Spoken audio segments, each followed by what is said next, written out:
নমস্কার বন্ধুরা, আমার চ্যানেলে সবাইকে স্বাগতম। প্রতিদিনের মতো আজকের রান্না বান্না নিয়ে চলে এসেছি। আজকে করব পনিরের তরকারি আর শুক্তো বানাবো। এই যে মারিচ শাক, আলু, বেগুন এখানে কেটে নিয়েছি। এই যে সজনে ডাঁটা দিয়ে উচ্ছে দিয়ে তিতা বানাবো। তাহলে প্রথমে কড়াইটা বসে পনিরটা আর আলুগুলো ভেজে নেব।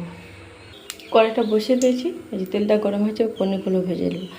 আমার রান্নাবান্নাগুলো কেমন লাগে কমেন্ট করে জানাবেন। ভালো লাগলে লাইক, কমেন্ট, শেয়ার, সাবস্ক্রাইব করে দেবেন। সবাই ভালো থাকবেন। গ্রাম্য পদ্ধতিতে রান্নার রেসিপি পেতে পাশের বেলে সাবস্ক্রাইব করে পাশের বেলে আইকনটি টিপে দেবেন। পনিরগুলো ভেজে নেব। পনিরটা বেশি ভাজবে না, এই যে এইভাবে ভেজে নিয়েছি। এবারে তুলে নেব, নিয়ে আলুটা ভেজে নেব। আমি আলু দিয়ে পনিরের তরকারিটা বানাবো। এই যে আলুটা ভেজে নিয়েছি। পনিরের তরকারিতে জন্য কী কী মশলা নিয়েছি দেখেছি। পোস্ত বাটা, জিরে ধনের বাটা, আদা বাটা, শুকনো লঙ্কা, তেজপাতা আর ফোড়নে দিয়ে দেবো 5 ফোড়ন। 5 ফোড়ন দিয়ে শুকনো লঙ্কা দিয়েছি, 5 ফোড়ন, তেজপাতা দিয়ে সব কিছু মশলা দিয়ে কষিয়ে নেবো। টমাটো, লঙ্কার গুঁড়ো, হলুদ গুঁড়ো সব কিছু মশলা দিয়ে কষিয়ে নেবো।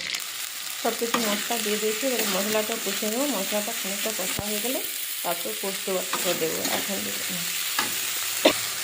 পোস্ত বাটাটা দিয়ে দিচ্ছি। মশলাটা ভালোভাবে কষে গেছে, তেল ছেড়ে গেছে। পোস্ত বাটাটা দিয়ে একটু নাড়াচাড়া করে ভেজে রাখা আলুটা দিয়ে দেবো। এবার ভালো করে কষিয়ে জল দিয়ে দেবো।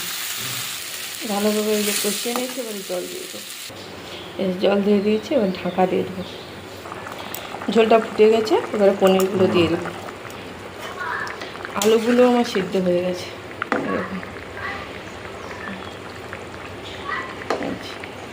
এবার একটু ফুটে উঠলে এবারে নামিয়ে নেব।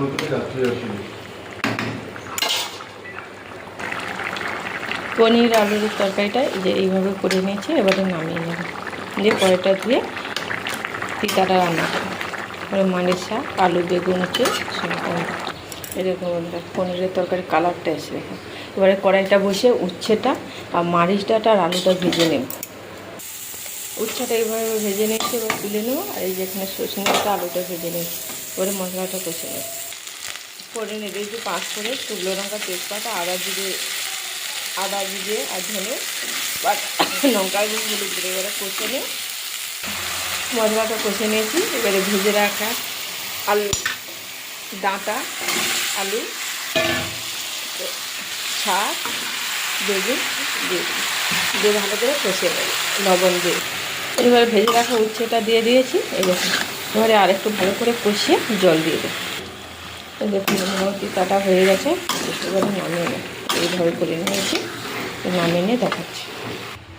তাহলে আজকে রান্নাগুলো কেমন লাগলো কমেন্ট করে জানাবেন। ভালো লাগলে আমার রান্নাগুলো ভালো লাগলে লাইক, কমেন্ট, শেয়ার, সাবস্ক্রাইব করে দেবেন। সব ভালো থাকবেন, সুস্থ থাকবেন।